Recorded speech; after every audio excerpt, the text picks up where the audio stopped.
Baahubali the epic. ఈ movie యొక్క థియేటర్లో నా ఎక్స్పీరియన్స్ చెప్పాలంటే లిటరలీ చెప్తున్నా, ఒక న్యూ మూవీకి వచ్చిన ఆడియన్స్ కంటే కూడా చాలా ఎక్కువ మందే వచ్చారని అయితే నేను చెప్తున్నా. హౌస్ ఫుల్ అయితే అయిపోయింది, థియేటర్ మొత్తం కూడా హౌస్ ఫుల్ అయిపోయింది. ఇక థియేటర్ లో అయితే మామూలుగా కాదు, ప్రతి సీన్ కూడా ఫ్యాన్స్ మామూలుగా ఎంజాయ్ చేయట్లేదు. ఒక్కొక్క సీన్ ఎక్స్పీరియన్స్ చెప్పాలంటే నాకైతే బాబోయ్ మామూలుగా అనిపించలేదు. స్టార్టింగ్ లో శివగామిని బాహుబలిని ఎత్తే సీన్ ఉంటుంది కదా, ఆ సీన్ కి అయితే ఆడియన్స్ చాలా మంది మేమైతే ఎంజాయ్ చేస్తున్నాం, ఫుల్ గా ఎంజాయ్ చేస్తున్నాం.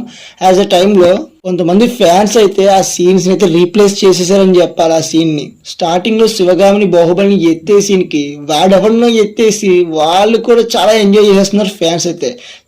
ఇలాంటివి అయితే చాలా చాలా జరిగాయి ఈ మూవీ ముచ్చట్లలో. సర్లే భయ, ఇలా చెప్పుకుంటూ పోతూ ఉంటే ఇది చెప్పుకోవడానికి ఒక వీడియో అయిపోద్ది.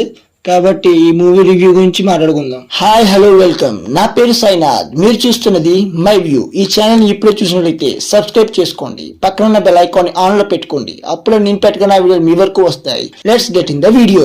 Baahubali the epic movie review గురించి మాట్లాడుకుంటే, రివ్యూ కన్నా ముందు డైరెక్టర్ అయిన మన ఎస్ఎస్ రాజమౌళి గారి గురించి చెప్పుకోవాలి. రాజమౌళి గారు బాహుబలి ది ఎపిక్ మూవీ అని కాకుండా పార్ట్ 1, పార్ట్ 2 మూవీ ఎలా అయితే వచ్చాయో అలాగే రిలీజ్ కూడా చెయ్యొచ్చు. కానీ మన జక్కన్న ఈ 2 పార్ట్స్ ని ఒకటి చేసి మెయిన్లీ స్టోరీని ఇంక్లూడ్ చేసి పార్ట్ 1, పార్ట్ 2 చూసిన మనకి ఒకేసారి 2 మూవీస్ ఎక్స్పీరియన్స్ ని కూడా ఇచ్చారు. అంటే ఒక టికెట్ కి 2 మూవీస్ ఫీల్ అన్నమాట.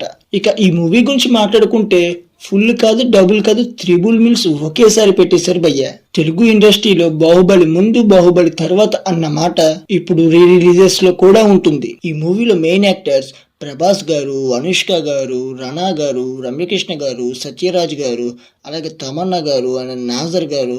మెయిన్లీ వీళ్ళే కాకుండా సుబ్బరాజు గారు, కాలకేయ ప్రభాకర్ గారు, అడవిశేష్ గారు, ఇలా ఆల్ యాక్టర్స్ వాళ్ళ వాళ్ళ రోల్స్ లో ఆల్ టైమ్ బెస్ట్ ఇచ్చారని చెప్పాలి. ఇక మూవీలో కొన్ని సీన్స్ యాడ్ చేశారు, మరి కొన్ని సీన్స్ అయితే కట్ చేశారు. బట్ మూవీ చూస్తున్నంత సేపు కూడా ఈ సీన్ కట్ చేయకుండా ఉండవలసింది కదా అని కూడా ఎక్కడ అనిపించదు. ఇక mainly main pillar director by Rajamouli Telugu ఇండస్ట్రీని ఎక్కడికో తీసుకెళ్లి కూర్చోబెట్టారు. అండ్ ఈ మూవీలో cut scenes and adding scenes కూడా చాలా బాగా చేయించారని చెప్పాలి డైరెక్టర్ రాజమౌళి గారు. Music director by MM Keeravani గారు. ఆ మ్యూజిక్ ఇప్పటికీ అలాగే వెళ్తుంది సార్, 10 years అయిపోయింది. ఆ మ్యూజిక్ మాత్రం ఇంకా అలాగే ప్లే అవుతూనే ఉంది. That is the magic of MM Keeravani గారు. ఆయన్ని మనం మర్చిపోలేం కూడా. కొన్ని సీన్స్ లో కొత్త మ్యూజిక్ కూడా యాడ్ చేశారు, మిస్ అవ్వకండి. ఇక ఆల్ డిపార్ట్మెంట్స్ అందరూ కూడా చాలా బాగా వర్క్ చేశారని చెప్పాలి. పార్ట్ 3 వచ్చేసి మనకి యానిమేషన్ లో ఉండబోతుంది. అదైతే ఇంకా హైప్ ఉంటుంది అయితే నాకు అనిపిస్తుంది. మెయిన్లీ ఆ వింటేజ్ ప్రభాస్ గారిని చూసినప్పుడు అయితే చాలా హ్యాపీగా అనిపించింది. Mainly Prabhas fans